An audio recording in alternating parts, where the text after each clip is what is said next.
시청자 여러분 안녕하십니까? 김혜영입니다. 아침에 일어나 커피 한 잔을 마시고 점심엔 생선구이에 식사를 하고 저녁엔 단백질 보충제를 먹으며 운동을 즐기는 모습. 특별하지 않은 우리의 일상인데요. 자, 이처럼 우리가 아침에 일어나서 잠들 때까지 매일 접하는 식품과 의약품의 안전을 책임지는 기관, 어딘지 아시나요? 바로 식품의약품 안전처입니다. 식약처는 국민의 건강 지킴이자 사회 변화와 과학기술의 진보로 새로운 도전과 변혁의 한가운데 놓여 있는데요. 오늘은 식품의약품 안전처 오유경 처장님 모시고 국민들의 건강한 삶을 위한 식약처의 역할에 관한 이야기 나눠보도록 하겠습니다. 잠시 후 만나보시죠.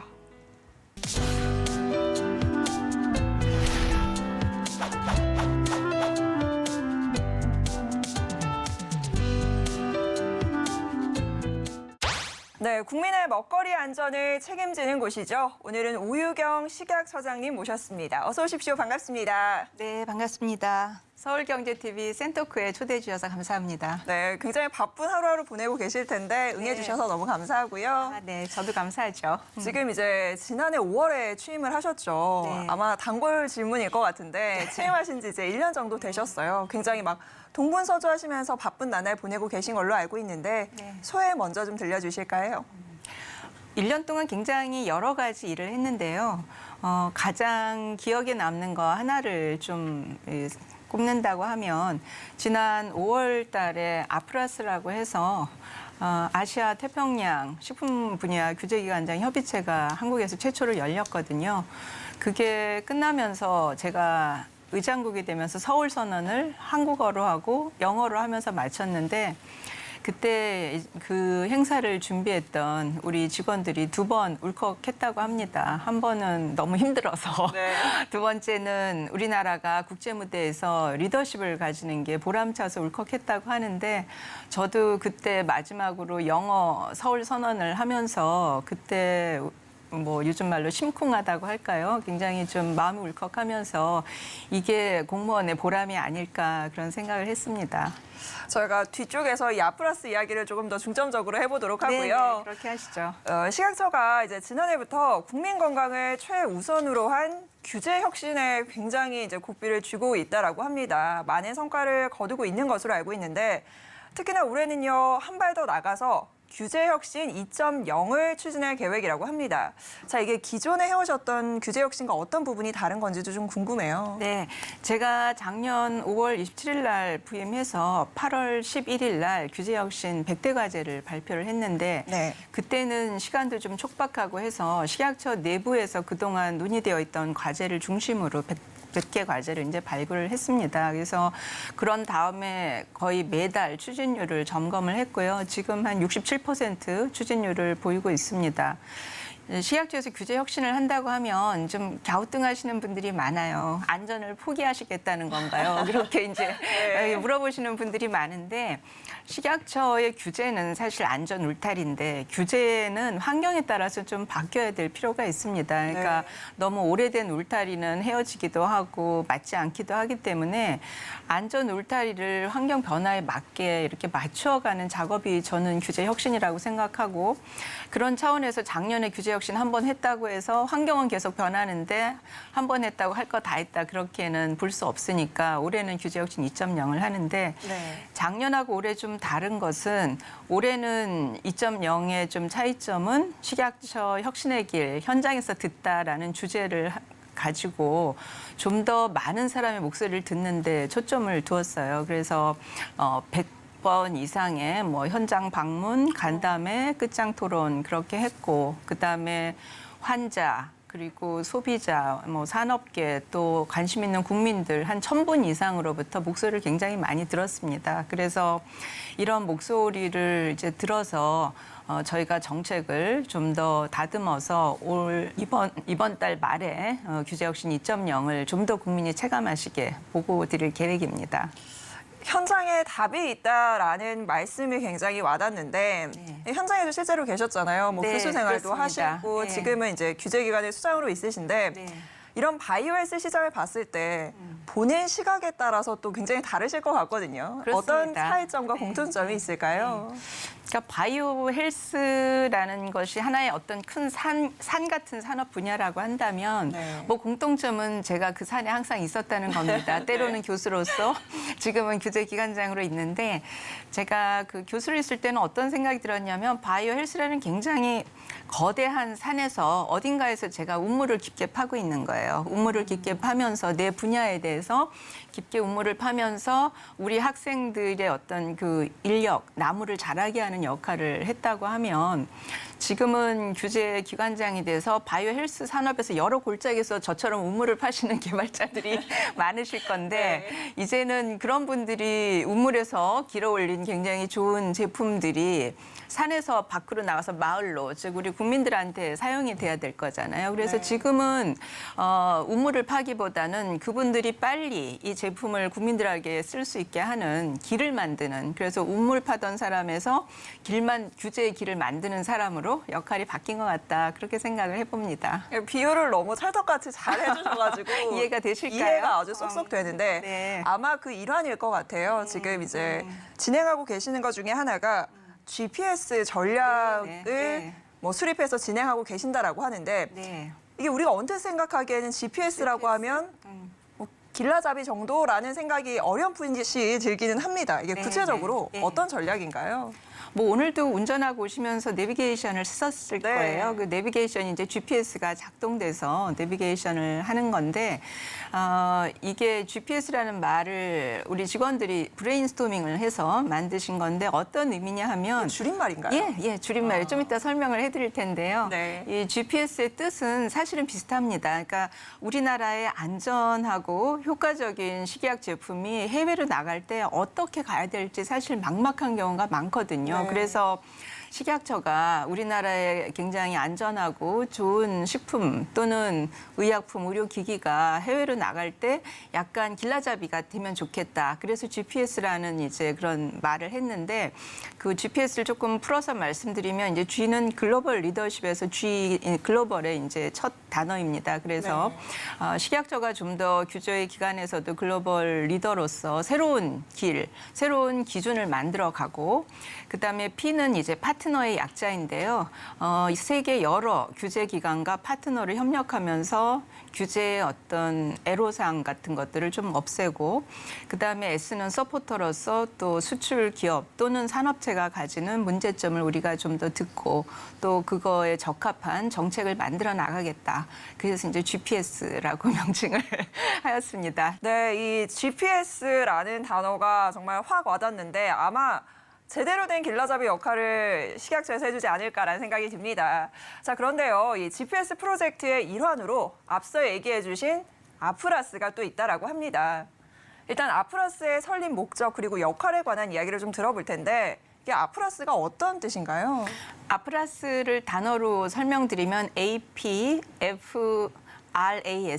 이게 네. 좀 복잡하실 건데 풀어서 설명드리면 아시아 퍼시픽 푸드 레귤레이터리 오소리티 서밋의 약자인데 우리나라 말로 이제 쉽게 설명드리면 아시아 태평양 지역 나라에 있는 식품 규제 기관장들의 협의체라는 말입니다.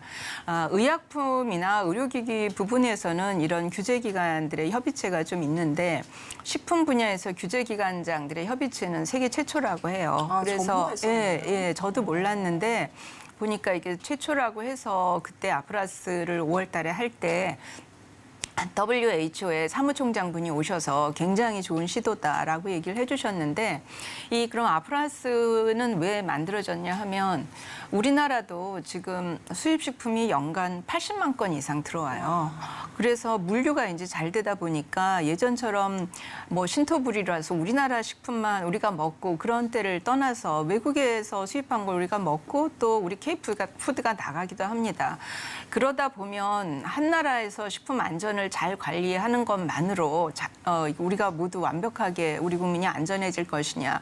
다른 나라에도 영향을 미칠 수가 있거든요. 그래서 식품 안전 관리에서 좀 더 협력하는 것이 필요하겠다라는 게 하나의 부분이고요. 또 하나는 식품 기준이 나라마다 다 달라요. 그래서 어떤 나라는 식품 규제 기준이 불필요하게 까다롭기도 하거든요. 그런 것들을 우리가 협의하면서 안전에 전혀 영향을 주지 않는 그러한 불필요하게 높은 규제는 우리가 좀 더 차이를 줄여 나가자. 그런 작업을 할 겁니다. 그 작업이 중요한 이유는 그렇게 해서 기준이 통일이 되면 우리나라 K푸드가 해외로 나갈 때 굉장히 쉽게 나갈 수 있는 거죠. 기준이 똑같으니까. 그래서 우리나라의 어떤 수출 촉진도 굉장히 마음에 두고 있습니다. 네, 맞습니다. 지금 글로벌 식품 시장이 굉장히 면밀하게 이제 연계가 돼 있는 상황이잖아요. 말씀 주신 대로 뭐 국가마다 관리 체계도 상이하고요. 이러다 보니까 기업들이 접근하기가 힘든데 그런 게 바로 이제 기업들이 정말 수출하는 데 큰 도움이 되지 않을까라는 생각이 들고요. 또 반가운 소식이 있습니다. 자, 이번에 우리나라가요, 아프라스의 초대 의장국으로 선출이 됐다라고 합니다. 네, 그만큼 우리나라의 규제 역량 수준을 굉장히 높게 평가하고 있다라는 반증일 텐데요. 자, 우리나라가 의장국으로서 또 어떤 역할을 앞으로 하게 될 것인지, 또 이게 아마 우리 식품 수출에도 큰 효과가 있지 않을까라는 기대감이 들거든요. 네. 의장국으로서 이제 하는 것은 앞으로 의장국의 임기가 3년인데요. 네. 앞으로 이제 내년에 아프라스 할 때 어떤 의제를 가지고 우리가 어떻게 협의를 할 거냐, 그리고 또 국가 간의 차이가 있는 것들을 실무적으로 조율하는 것들을 의장국에서 주도를 하게 됩니다. 그리고 이제 의장국의 임기는 3년인데 사실 중장기적으로 봤을 때 한국만 의장국을 매년 할 수는 없을 것이고 그렇죠. 언젠가는 이 아프라스 참여국으로 의장국이 돌아갈 건데 의장국만큼이나 제가 이번에 굉장히 아프라스 규정을 만들면서 신경을 썼던 것은 아프라스의 실무를 담당하는 사무국을 어느 나라에 둘 것인가 하는 문제였어요. 왜냐하면 의장국은 바뀔 수 있지만 보통 네. 사무국은 정관에 어느 나라로 한다라고 되면 그게 그대로 가거든요. 그래서 사무국에도 굉장히 신경을 썼는데 다행히도 아프라스의 사무국은 대한민국 식약처에 둔다. 라고 이번에 됐습니다. 너무 반가운 소식이네요. 저는 그때가 사실 제가 의장으로 된 것만큼 더 뿌듯했습니다. 네. 그래서 뭐 중국, 뭐 뉴질랜드, 호주 다 있었지만 앞으로 대한민국 식약처에 아프라스 사무국이 있으면 이러한 아태 지역의 식품 규제에 대해서 우리가 좀 더 주도권을 가지고 이제 나아갈 수가 있는 것이거든요. 그래서 우리나라의 K푸드의 수출에도 지속적으로 우리가 좀 더 실질적인 도움을 줄 수 있는 규제 기관이 되지 않을까 그렇게 생각합니다. 자, 아마 책임감도 좀 생기실 것 같고 앞으로 저희 한국 K푸드에 대한 기대감도 더 올라가지 않을까라는 생각 드는데요. 자, 그리고 또 하나의 반가운 소식이 있습니다. 오늘 반가운 소식 많이 전해드리는데 지난 2월에 식약처가 한국산 식이 보충제에 대한 EU의 수입 안전관리 강화 조치를 해제시켰다라는 언론 보도가 있었습니다. EU가 한국산 식이 보충제에 이게 어떤 조치를 했었던 건지도 좀 궁금하고요. 사실 이게 일반 기업이 나서서 해결하기는 굉장히 어려운 문제거든요. 안 됩니다. 21년도 여름경에 어떤 일이 있었냐면 이 홍삼과 같은 식이 보충제가 유럽으로 수출될 때 유럽연합에서 성분 검사를 하다가 에틸렌 옥사이드라는 성분이 미량 검출됐어요. 네. 그래서 그 이후부터 유럽연합에서는 이제 한국에서 수출되는 모든 홍삼 등의 식이 보충제는 다 그 에틸렌 옥사이드라는 물질을 시험해서 그 검사 성적서를 붙이고 또 우리나라 정부 증명서를 받아서 해라라고 이제 그렇게 규제가 생겼습니다. 규제의 벽이 생겼는데요. 그러면 우리나라 기업들은 시험을 해야 되니까 이제 돈도 들고 시간도 들고 또 하나는 그런 시험을 하게 되면 국가 신인도가 떨어지게 되는 거예요. 네. 그래서 작년에 홍삼과 같은 식이보충제 수출이 15% 감소한 좀 그런 안타까운 일도 있었거든요. 이게 수치로 바로 증명이 됐네요. 예, 수출로 증명이 됩니다. 15.3% 이제 정확히 감소가 돼서 식약처에서 그 유럽연합의 식이보충제에 대해서 우리가 잘 관리하고 있다라는 것을 여러 번 가서 설득을 해서 네. 식이보충제에 대해서 올해 2월부터 이제 더 이상 성적 증명서 안 내도 된다. 그렇게 되면 이제 시험 검사를 안 해도 되니까 좋고 우리나라 또 국가 신인도도 올라가고 그래서 업계에서는 수출이 다시 회복될 것이다. 그렇게 생각하고 있습니다. 업계에서는 한시름 정말 크게 놓으셨을 것 같아요. 그렇습니다. 업계 사장님들이 굉장히 반가워하시고 고마워하십니다. 요새. 이게 식약처의 역할 아닐까라는 생각이 드는데 네. 이거랑 같이 또 저희가 봐야 되는 게 라면이 또 있었다라고 해요. 저는 사실 뭐 K푸드, K라면 수출 너무 잘 된다라고 해서 아 이게 잘 되고 있구나라고만 생각을 했는데 그렇죠. 똑같은 규제가 또 있었다면서요. 네, 그 홍삼이 에틸렌 옥사이드가 이렇게 검출될 그 아주 비슷한 시점에 네. 이 K 라면도 유럽 연합에서 하다 보니까 이 에틸렌 옥사이드가 있다고 이제 돼서 이 에틸렌 옥사이드도 같이 규제 장벽이 높게 생겼었습니다. 근데 이 홍삼 식이보충제보다 이 K 라면은 지금 한참 K 컨텐츠와 같이 그죠, 뜨고 있는 날개를 시즌을 내고 달면서 있네요. 올라가고 있는 이 상승 곡선에서 약간 브레이크가 걸린 거죠. 그래서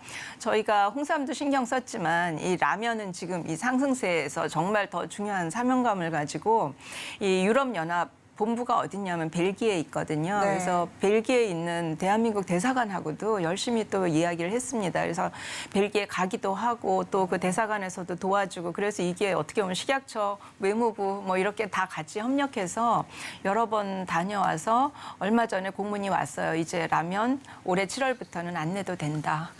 그래서 이제 라면 업계에서 굉장히 기뻐하고 있고요.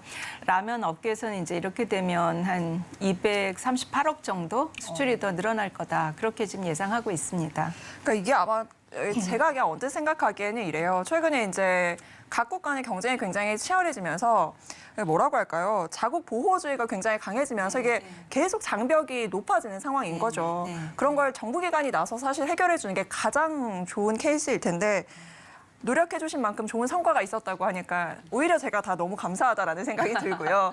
네. 자, 앞으로도 이렇게 규제 기관이라는 이 이미지를 어떻게 보면 좀 탈피를 해서 이런 수출 활성화에 굉장히 도움이 되는 기관으로 지금 발돋움하고 계시는 것 같은데 지금 한국산 K푸드 열풍이 굉장하잖아요. 그렇죠. 아마 식약처에서도 이거 좀 더 이제 고삐를 바짝 쥐기 위한 계획들 준비하고 계실 것 같거든요. 네. 어떤 그림들 그리고 계세요? 그러니까 아까도 말씀드렸지만 우리나라에 식약처가 있는 것처럼 다른 나라도 다 이런 식품의약품 규제 기관이 있어서 어떻게 보면 수입을 그 장벽을 관세가 아니라 이 기준을 높여가지고 수입을 못하게 하거든요. 그래서 이게 관세는 아니지만 수입을 막는다고 해서 소위 비관세 장벽이라고 해요. 그래서 이 비관세 장벽을 그러면 기업들이 아까 말씀하신 것처럼 기업들이 이거를 해소할 수는 없으니까 규제기관 대 규제기관으로 역할을 하는 건데 대통령께서도 우리가 모두 영업사원이다라고 하셨는데 저는 뭐 영업사원 몇 호인지는 모르지만 저도 이제 영업사원 몇 호로서 지금 이제 활동하고 있는데 사실 수출을 한다는 것이 또 안전을 포기하는 게 아닙니다. 왜냐하면 우리나라에서 그만큼 질 좋은 식품이라고 생각이 돼야지 미국이나 유럽과 같은 선진국에 하는 것이기 때문에 안전은 더욱더 꼼꼼하게 챙기면서 수출을 강화를 하게 되는 것이에요. 그래서 아까 라면이나 홍삼 제품 말씀드렸는데 사실 더 추가적으로 뭐 베트남에 올해 초에도 조미김 김이나 김치도 또 이번에 규제 기준이 맞지 않는다고 해서 좀 문제가 있었거든요. 네. 그래서 그것도 이제 베트남과 협의해서 김이나 김치가 이제 수출되게 했고 또 캐나다에도 소고기가 함유된 제품은 한국산 제품은 또 문제가 또 기준이 또 안 맞는다 그래서 그것도 캐나다로 달려가서 하고 저희가 세계를 누비고 있습니다. 그래서 이거를 저희는 규제기관 대 규제기관 그래서 뭐 regulatory to regulatory 그래서 R2R의 정신으로 세계 어느 곳이든 우리 식품 또는 의약품 나가는데 문제가 있는 곳이면 어디든지 열심히 가서 직접 만나서 현장에서 해결하겠다. 그런 영업사원의 마음으로 뛰고 있습니다. 윤석열 대통령님 지금 영업사원 1호라고 하셨는데 2호라고 칭하셔도 될 것 같아요. 지금 2호까지는. 결과물이 너무 좋으세요. 뭐 라면에 지금 식이 보충제 굉장히 여러 가지 동문서주하시면서 결과물 내고 계시는데요. 비관세 장벽 정말 기업들이 체감하는 건 생존의 문제라고 해요. 그렇습니다. 예, 그래서 수출길이 막히면은 이게 정말 그때 수출길 막히는 거 플러스 기업의 그 브랜드 가치까지 떨어지기 때문에 시간이 꽤 걸릴 수가 있어요. 그래서 가능한 빨리 해야 되고 사실 아까 라면 같은 경우는 저희가 그 비관세 장벽 생긴 지 18개월 만에 이제 해결을 했는데 네. 원래 비관세 장벽이 생기면 4년, 5년까지 이렇게 빨리 해결되는 일이 별로 없다고 합니다. 그래서 식약처 자랑은 아니지만 저희가 최선을 다해서 네. 이 기간을 짧게 하려고 많이 노력했다는 말씀 드립니다. 18개월이라는 이 숫자가 주는 의미가 있을 것 같습니다. 자, 이렇게 지금 식약처가 규제 그리고 수출까지 두 마리 토끼를 잡기 위해서 동분서주하고 있다라는 이야기들 저희 하나하나 나눠봤습니다.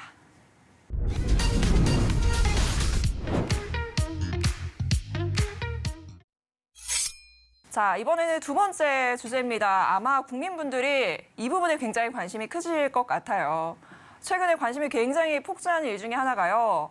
바로 일본의 원전 오염수 방류 문제입니다. 이제 7월경에 일본에서 원전 오염수를 방류할 예정이다라고 밝히면서 국민들이 이 건강에 대한 걱정이 굉장히 큽니다.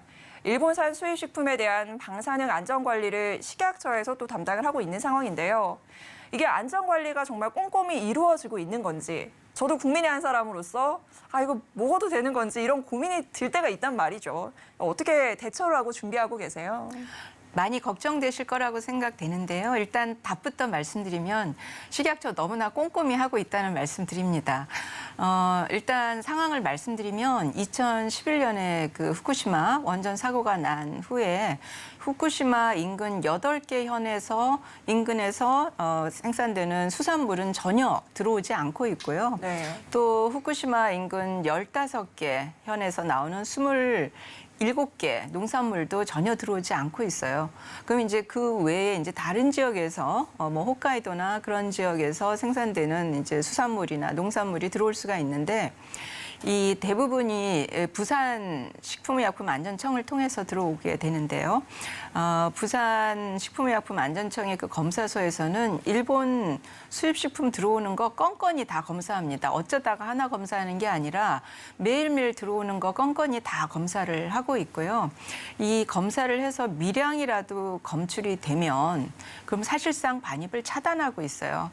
그래서 국민께서 아마 조금 우려하시는 게 이게 아주 조금이라도 우리가 먹다 보면 미량이라도 조금씩 먹다 보면 안 좋은 거 아니야? 그렇게 걱정하실 수가 있어요. 네. 근데 지금 식약처에서 그 감마 방사능 분석 장비 그게 굉장히 감도가 좋은 건데 좀 어려우시겠지만 0.2 내지 0.3 베크렐 퍼 킬로그램의 감도를 가지고 있습니다. 그래서 굉장히 미량까지 잡아낼 수 있는 그런 기계로 검사하고 있고요.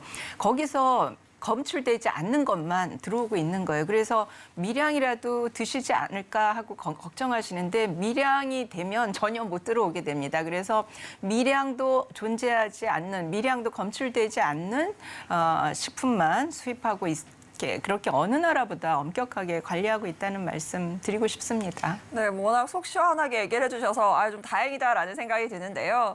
그러니까 방사능이 미량이라도 검출이 되면 국내로 절대로 반입이 될 수 없다라는 이야기인 것 같습니다. 네. 자, 그래도요, 이게 직접 내 눈으로 확인하고 싶다라는 분들도 있으실 거예요. 자, 이 국민분들이 일본산 수입식품에 대해서 방사능 검사 결과를 내 눈으로 볼 수 있는 방법이 또 있다면서요? 있습니다. 그러니까 국민께서는 이거 정말이야 하고 아무리 정부기관에서 말을 해도 이거 보지 않으면 또 믿으시기가 어려우실 수도 있겠어요. 그래서 식품의약품안전처에서는 수입식품 방사능 안전정보라는 그런 홈페이지 누리집이 있어서요. 지금이라도 수입식품 방사능 안전정보라고 이렇게 포탈에 쳐보시면 식품의약품안전처 홈페이지로 들어갑니다. 그러면 그 누리집에서는 어떤 정보가 나오냐면 식약처에서 매일매일 검사하는 방사능 정보가 다 나오고 있습니다. 아주 투명하게. 어떤 절차를 거쳐서 어떤 수입식품을 우리가 검사했고 그 결과가 어떤지. 그래서 좀 더 내가 백문이 불여일견이라고 나는 꼭 보고야 말겠어라고 생각하시는 국민께서는 수입식품 방사능 안전정보 한번 들어와 보시기를 초대드립니다. 네, 실은 제가 오늘 오전에 봤어요. 이제 식약처 홈페이지 들어가서 확인해 보니까 일자별로 해서 업데이트가 굉장히 잘 돼 있더라고요. 그래서 아마 뭐 농산물이든 축산물이든 수산물이든 이게 지역별로 쭉 나와 있으니까요. 나 조금 걱정이 된다. 아니면 눈으로 한번 보고 싶다 하시는 분들은 이제 식약처 홈페이지 들어가셔서 직접 확인해 보시면 더 좋을 것 같습니다. 자, 그리고 저희가 두 번째 주제는요. 바로 제로 슈거 음료입니다. 요즘에요, 주류업계에서 이 무가당 경쟁이 굉장히 치열하더라고요. 그러니까 단맛을 내는 설탕을 대체하는 그 대체 중에 하나가 바로 이 제로 슈거 음료에 들어간다라고 하는데, 문제는 이런 논문이 나왔다고 합니다. 심혈관 질환을 그 대체제 물질 중에 하나가 일으킨다더라, 뭐 높인다더라. 그래서 이거 국민분들이 계속 먹어도 되는 건가? 이거 왜 식약처에서 이렇다 할 규제를 하지 않나? 뭔가 이렇게 행동이 나오지 않나? 라는 이야기가 좀 있더라고요. 네, 그 부분에 대해서도 요즘 특히 젊은 층들이 그 제로 슈가 음료나 그런 걸 네. 굉장히 많이 드시는데 제로 슈가라고 해도 드셔보시면 또 달달하잖아요. 맞아요. 그럼 이게 단맛 단맛이 나는 게 이제 인공 감미료 성분이 있어서 그런 건데요. 그 인공 감미료에 대해서 지금 WHO에서 나오는 메시지는 인공 감미료를 먹는 게 안전하지 않다라는 그런 메시지가 아니고 네. 인공 감미료를 체중을 줄이시거나 또는 아니면 질병을 예방하는 목적으로 인공 감미료를 사용하지 마세요라는 그런 메시지입니다. 이게 안전에 관한 거라기보다는 잘못된 용도에 관한 그러한 메시지거든요. 네. 그리고 사실 우리나라 국민들의 인공 감미료 섭취량은 국제 평균 일일 평균 섭취량의 0.3 내지 1.4% 굉장히 작은 양을 드시고 계세요. 그렇지만 앞으로도 식약처는 이 부분에 대해서 계속 국제기구와 논의하면서 안전 관리는 계속 꼼꼼히 해나갈 것인데 지금 상황에서는 이게 안전에 그렇게 빨간불이 켜진다던가 이걸 먹으면 내가 안전에 문제가 생기지 않을까 그런 생각은 안 하셔도 좋겠습니다. 다행이네요. 사실 저도 그렇고 많은 여성분들, 남성분들이 설탕을 살찐다더라 그래서 요새 네, 그 그렇죠. 대체제 많이 드시거든요. 근데 뭐 알룰로스 뭐 그런 얘기 많이 많잖아요. 하시잖아요. 네, 뭐 안전하다고 하니까 다행이고요. 또 네. 식약처에서 꼼꼼하게 계속 들여다보면서 이제 검사하고 확인하고 있다고 하니까요. 여러분들 좀 걱정은 내려놓으셔도 될 것 같습니다. 네.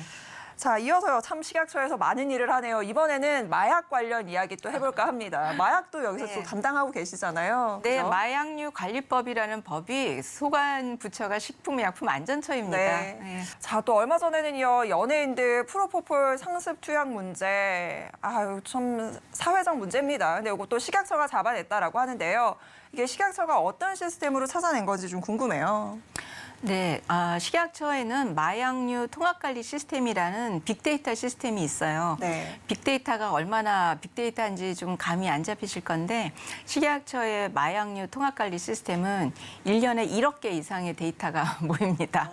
1억 개 이상의 데이터가 어떻게 모이냐면 어떤 환자가 병원에 가서 마약류 처방을 받게 되면 그 처방한 의사의 기록과 처방받은 환자의 기록이 다 그 식약처의 마약류 통합관리 시스템으로 모이게 돼요. 네. 그래서 식약처에서는 주기적으로 그 마약류 통합관리 시스템을 보면 전국에서 누가 어떤 처방을 하고 있는지 누가 어떤 처방을 받았는지 다 볼 수 있어요. 그래서 가끔 뭐 식약처는 다 보고 있다 그런 부제가 붙기도 하는데요. 네. 그 마약류 이제 통합관리 시스템이 1억 개니까 저희가 분석하면서 너무 평균보다 처방을 많이 하신 의사분들 또 이렇게까지 약을 많이 복용하시나 싶은 환자분들. 그래서 한 20여 분 해서 저희가 작년 겨울에 한 52분 정도의 명단을 경찰청으로 보내드렸어요.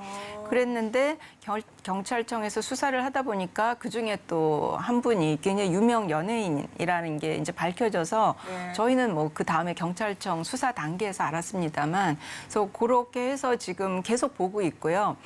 다만 이게 1억 개의 데이터다 보니까 이 분석하는데 시간이 굉장히 많이 걸려요. 네. 그런데 이번에 올해 이제 식약처에서 좀 더 예산을 투입을 해서 이 마약류 통합관리 시스템의 상위권 처방 환자, 상위권 처방받은 환자를 분석하는 그 속도를 조금 더 빨리 내게 해서 앞으로는 좀 더 신속하게 이렇게 분석하면서 경찰청에 계속 명단을 드릴 그런 예정입니다. 굉장히 체계적으로 잘 되어 있네요. 사실 네네, 이게 네. 인공지능으로 뭔가 분석하고 이런 영역은 네. 자본을 투입하면 되는데 데이터가 굉장히 큰 관건이라고 하더라고요. 빅데이터. 근데 우리나라가 또 그런 의료 체계가 데이터가 굉장히 잘 관리되고 있어요. 전국의 데이터가 다 몰려옵니다. 그래서 사실 그 마약류 통합관리 시스템 그 전광판이 있어요, 식약처에.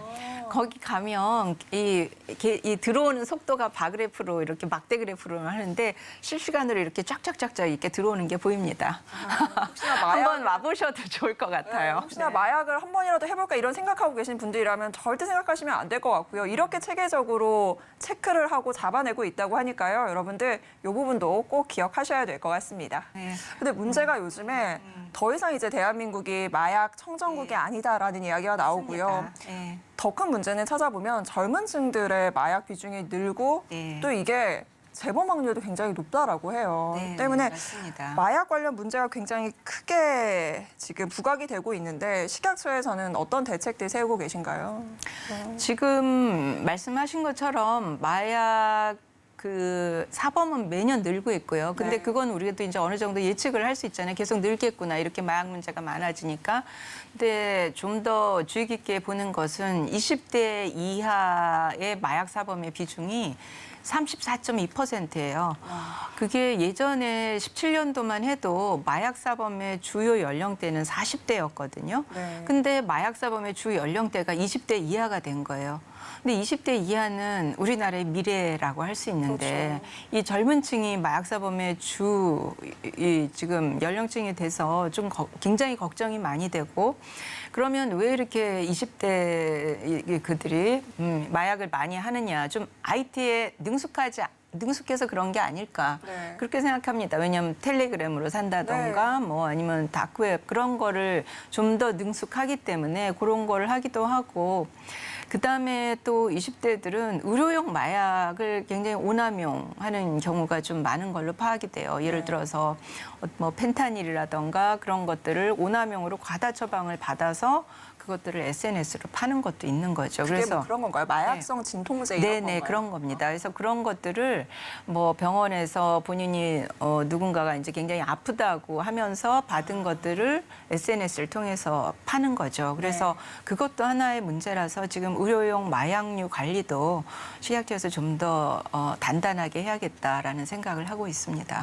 네, 말씀 주신 것처럼 이제 마약 단속에 국가가 적극적으로 개입할 때가 이미 그 시점이 지난 거 아닌가라는 생각 드는데요. 자, 그런데 마약은 단속과 예방도 중요하지만 앞서서도 이게 재범률이 굉장히 높다라고 했기 때문에 재활 시스템을 좀 구축해야 되는 게 아닌가라는 생각이 듭니다. 아무래도 이제 담당 주무부처이기 때문에 식약처에서도 이게 재활과 관련된 부분들을 좀 어떻게 바꿔야 될까 고민을 많이 하고 계실 것 같거든요. 네, 그렇습니다. 제가 식약처에 온 다음에 제일 먼저 만든 것 중에 하나가 재활팀이었습니다. 기존에는 없었나요? 재활. 왜냐하면 사실 그동안은 어느 정도 우리나라가 마약 청정국이라고 생각해서 그렇게 재활에 신경을 쓰지 않았던 부분이 없지 않아 있습니다. 근데 이제는 너무 마약 사범이 증가하고 하니까 재활을 우리가 신경 쓸 수밖에 없는데 사실 재범률 아까 말씀하셨지만 마약 사범의 재범률은 얼마나 돼요? 36.6%입니다. 와, 생각보다 그러니까 높은데요? 100명이 마약 사범으로 구속돼도 거기서 나온 다음에 거의 37분이 다시 손을 댄다는 그건데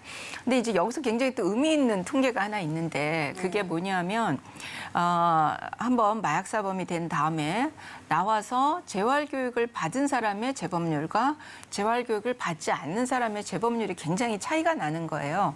그러니까 재활 교육을 받은 사람은 재범률이 11.2%인데 그 재활 교육을 받지 않은 사람은 재범률이 43%나 굉장히 높아서 정말 재활 교육을 해야 되는구나라는 이 필요성을 우리가 통계로 알 수가 있어요. 그래서 지금 마약 사범에 대해서 이 재활 치료 연계하는 거를 대검찰청, 법무부, 복지부, 식약처 이렇게 4개 기관이 사법치료 재활 모델이라고 해서 그렇게 만드는 게 있고 또 마약 사범이 아니더라도 나는 재활을 하고 싶다라는 그런 청년들이 있을 거잖아요. 네. 그래서 그런 분들을 위한 이제 재활센터도 우리가 좀 더 많이 만들려고 해서 올해 7월 달에 그 재활센터가 하나가 더 개소가 되는데 아직 2개밖에 없었어요. 아직 너무 적지 않나요? 너무 적고 그래서 그나마 올해 하나를 만들었는데 아마 내년부터는 정부에서도 이 재활의 중요성을 이제 점점 깨달으시고 내년부터는 조금 더 우리가 확장해서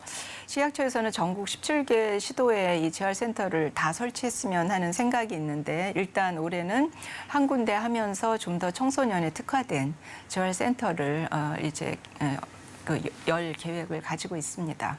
지금 제가 그냥 듣기에는요, 사실 너무 적은 것 같아요. 지금 청소년들 20대들 비율도 높죠. 뭐 재범도 높다고 하는데 이게 센터 2개로 이게 해결이 될 문제인가라는 생각이 들거든요. 그렇죠. 그래서 어떻게 보면 지금 너무 이 재활센터의 물리적인 것만으로는 감당할 수도 없을 것 같아서 네. 사실 지금 식약처하고 과학기술부하고 이 디지털 치료기기 어떤 앱이나 뭐 그런 걸 가지고 마약 중독을 좀 치료하는 그런 디지털의 힘을 빌려서 우리가 청소년들도 디지털 좋아하지 않습니까? 네. 그래서 그러한 디지털 치료기기를 개발하는 작업도 지금 시작을 해놓았습니다. 그래서 좀 더 그렇게 되면 시간과 공간의 제약을 넘어서 좀 더 많은 청소년들에게 이 마약 중독에서 재활할 수 있는 그러한 도움을 줄 수 있겠다 싶어서 그런 사업도 하고 있습니다. 굉장히 좋은 아이디어 같은데 디지털 치료 기기라는 게 뭐 그런 건가요? 이게 뭐 휴대폰으로 보면서 교육을 받고 뭔가 뭐 그런 예, 걸까요? 디지털 치료기기가 굉장히 멀리 있다고 생각하실 수 있는데 네.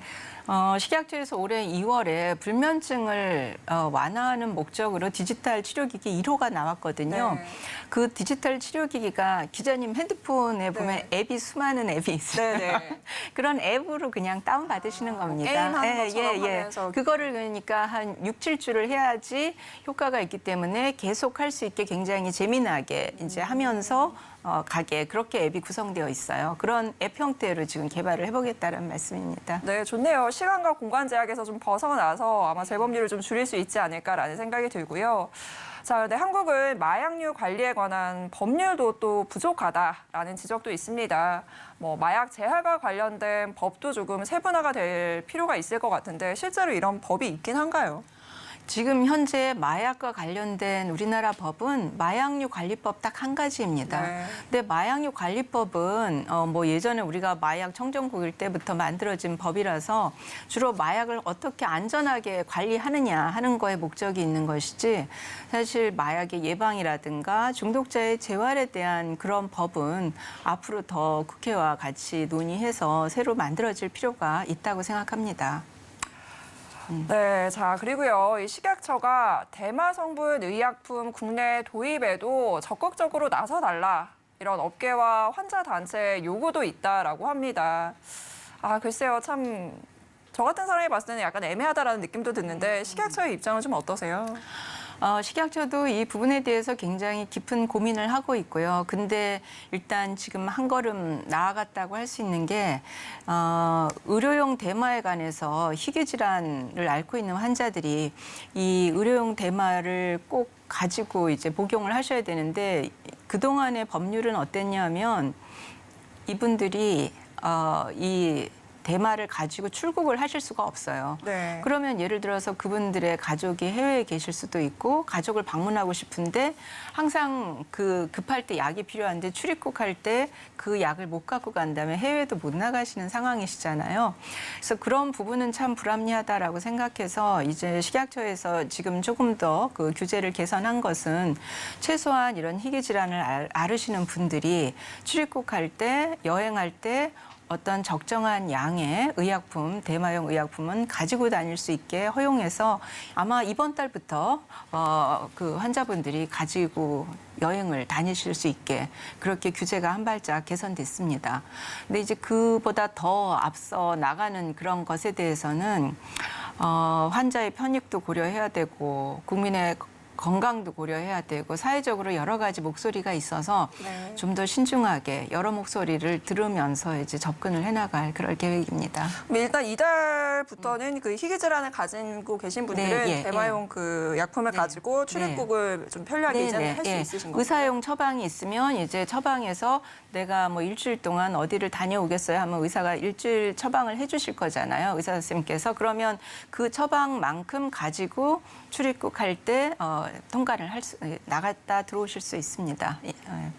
네, 정말 식약처 오늘 식약처장님과 얘기하면서 정말 다양한 일을 한다라는 생각이 들어요. 뭐 식품, 뭐 바이오, 뭐 마약까지 정말 다양한 이야기들을 나눠보고 있는데요.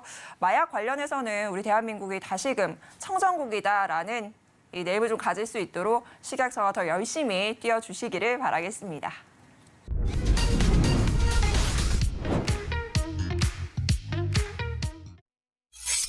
자, 그리고요, 참, 뭐, 국내뿐 아니라요, 처장님이 해외에서도 굉장히 많은 일정들을 지금 하고 계신다고 합니다. 최근에는 미국을 다녀오셨다라는 이야기를 들었는데요. 특히나 미국 FDA와 협력각서를 체결했다라는 반가운 소식을 가지고 오셨다고 합니다. 우리가 언뜻 생각하기에는 이 FDA 이게 막 콧대가 높아서 만나줄까라는 생각 저는 좀 했는데 네. 좋은 결과물까지 가져오셨다고요? 네, 제가 3월에 일단 FDA 처음 방문할 때 그때 FDA에서 FDA 기관장은 다른 나라 규제 기관장을 자주 안 만나신다 그런 네. 이야기가 있긴 했었어요. 그런데 하여튼 그 규제 기관장께서 우리 식약처장과 같이 한번 직접 보겠다 그래서 이제 1시간 동안 면담을 하면서 양 규제 기관이 어떤 분야로 협력을 하면 좋을지 여러 가지 어젠다에 대해서 논의를 했습니다. 근데 거기서 미국 FDA와 우리나라 식약처가 가장 이제 의기투합했던 주제는 뭐냐면 요새 인공지능을 이용한 신약 개발이라든가 인공지능을 이용한 뭐 의료기기 그런 것들이 굉장히 떠오르고 있는데 이거에 대해서 아직 그 세계적으로 규제의 길이 명확하지 않아요. 비포장 도로라고나 할까 뭐 그렇습니다. 그래서 미국도 그게 고민이고 근데 미국에서도 우리나라의 ICT 역량은 굉장히 인정을 하고 계세요. 그래서 미국과 또 ICT 강국인 한국의 규제기관이 힘을 합하여 이러한 떠오르는 인공지능 기반의 신약이라든가 의료기기에 관해서 규제기를 같이 만들자. 그런 쪽에 이제 협력 각서를 체결하고 아마 이제 또 미국과 한국이 같이 논의를 하면서 여러 가지 협력을 해나가 기로 하였습니다. 네, 글로벌 시대라서 이 협업과 협력 정말 굉장히 중요한 키워드일 텐데요. 지금 4차 산업혁명으로 AI라거나 앞서 얘기했던 디지털 치료제나 치료기기라거나 이런 의료기술들이 굉장히 많이 발전하고 있잖아요. 근데 의약품과 의료기기 허가가 또 식약처 담당인데 디지털과 AI 기반의 의료기기 개발, 식약처에서는 어떤 구체적인 좀 지원을 하고 계실까요? 그러니까 디지털 치료기기 올해 2월에 처음 나왔는데 네. 그게 그 불면증으로 나온 디지털 치료기기로서는 세계 4번째예요. 그래서 우리나라가 절대 세계적으로 늦지 않습니다. 네. 그런데 디지털 치료기기를 허가하는 그런 기준은 일반 화학의약품이나 바이오의약품과는 굉장히 또 다른 왜냐하면 앱이라는 거를 심사를 하는 것이니까요. 쉽지 않을 것 같아요. 그래서 그 규제 가이드라인을 저희가 이미 만들었고요. 그 불면증에 대해서 만들었고 지금 현재 한 35개 정도의 디지털 치료기기가 지금 임상 시험 중입니다. 앞으로 우리나라 본물이 터지게 나올 거라서 식약처는 계속적으로 특정한 질환에 대한 가이드라인을 열심히 만들려고 하고 있고요. 또 이게 새로운 그 제품군이기 때문에 규제의 틀도 좀 달라야 된다고 생각해서 지금 국회와 디지털 의료제품 법이라는 별도의 법안을 만들어서 그런 법안이 된다면 우리가 디지털 의료제품을 좀 더 신속하게 또 단단하게 지원할 수 있지 않을까 생각하고 또 미국이나 또는 규제 선진국과 협력해서 우리가 만드는 기준이 글로벌 스탠다드가 되게 하자. 그러한 정책적인 전략으로 접근하고 있습니다. 지금 미국 같은 경우에는 뭐 AI나 이런 인공지능 관련해가지고 규제 가이드라인이 좀 어느 정도 잡혀 있는 상황인가요? 아직 나오지 않았습니다. 아, 그럼 역으로 우리가 수출할 수 그렇습니다. 있겠네요. 그래서 그 FDA 기관장이 한국과의 협업에 관심이 있는 것이 거기도 아직 나오지 않았기 때문에 뭐 서로가 서로의 고민이 다 비슷할 거잖아요. 네. 그래서 미국과 한국이 주도권을 가지고 세계 각국 규제 기관을 한번 초대해서 서로 가지고 있는 그 고민도 나누면서 앞으로 같이 나가자. 그렇게 이번에 얘기가 되었습니다. 지금 저희가 1호로 낸 게 불면증이고 제가 이제 현장 취재 다니다 보면 ADH 뭐 이런 것도 이제 치료제 개발을 하고 있더라고요. 그런 것들도 지금 이제 임상 단계에 있고요. 지금 뭐 35가지나 있으니까 앞으로 조만간 많이 나오지 않을까 싶습니다. 앱에 여러 가지가 깔려 있을 수가 이게 있어요. 통상적으로 기간은 어느 정도 걸리나요? 그게 개별 다르겠습니다만. 네, 개별 다르겠습니다만 지금 불면증 같은 경우는 6주나 7주를 꾸준히 사용을 하게 돼야 돼요. 그래서 지금 식약처에서 생각하는 거는 이게 앱이기 때문에 우리가 화학의약품 진통제 먹는 것처럼 먹고 나서 막 15분 만에 네, 그러니까요. 그거는 속효성은 아니거든요. 네. 근데 꾸준히 이제 할 수 있게 조금 더 뭐 어느 단계까지 하면 뭐 목표 달성하면 이벤트를 준다든가 그런 식으로 좀 재미있게 계속 탈락하지 않게 하는 것도 저희가 가이드를 하고 있습니다. 그렇군요. 네. 자, 그리고요, 이제 여름철이잖아요. 네, 네. 여름철 이제 뭐 식품이라거나 건강이라거나 관리가 굉장히 필요할 텐데 주의해야 할 부분들 어떤 것들이 있을까요?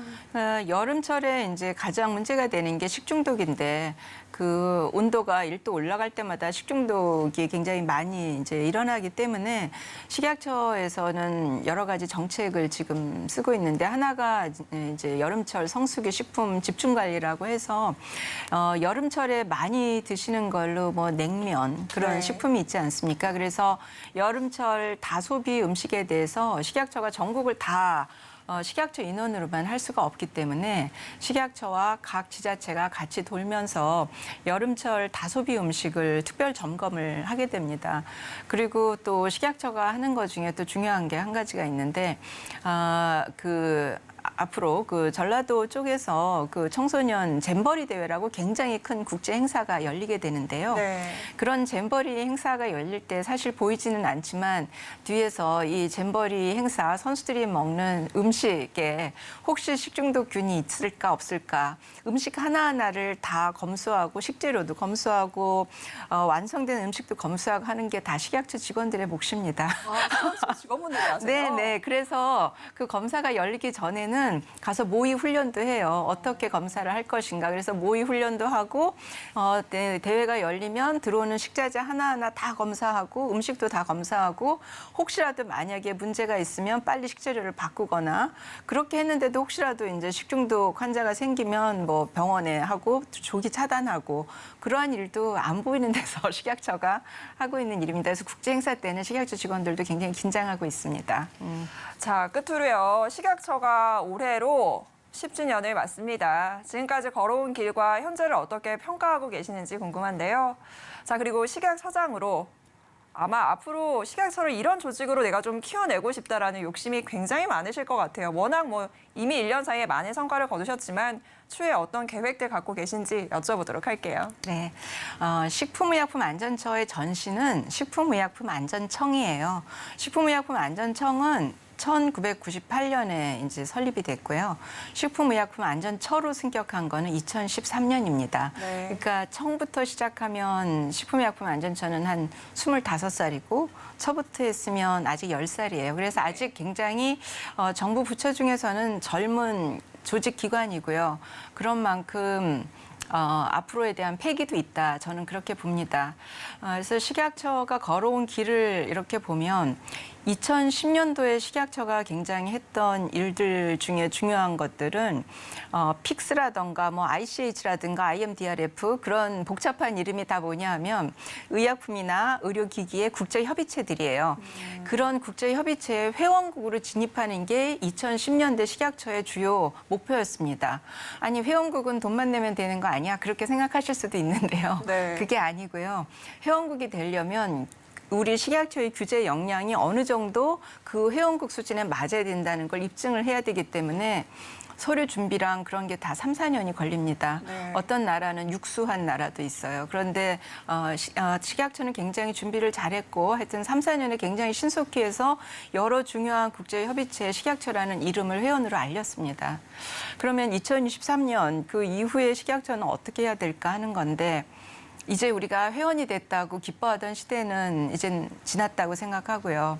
회원을 넘어서 좀 더 글로벌 리더십을 가지고 세계 규제 기관들과 미래의 규제의 길을 선도해 나가는 그래서 저는 좀 미래로 세계로라는 말을 굉장히 좋아하거든요. 그래서 우리 직원들과 같이 물론 미래로 세계로 나가려면 국민의 안전이 담보돼야 됩니다. 굉장히 안전한 K푸드 또 K신약 K의료기기가 미래로 세계로 나가도록 우리 직원들 저 혼자 힘으로 되는 게 아니니까요. 네. 우리 직원들과 원팀으로 한 마음으로 그렇게 나아가 보고 싶다. 그렇게 꿈을 꿔봅니다.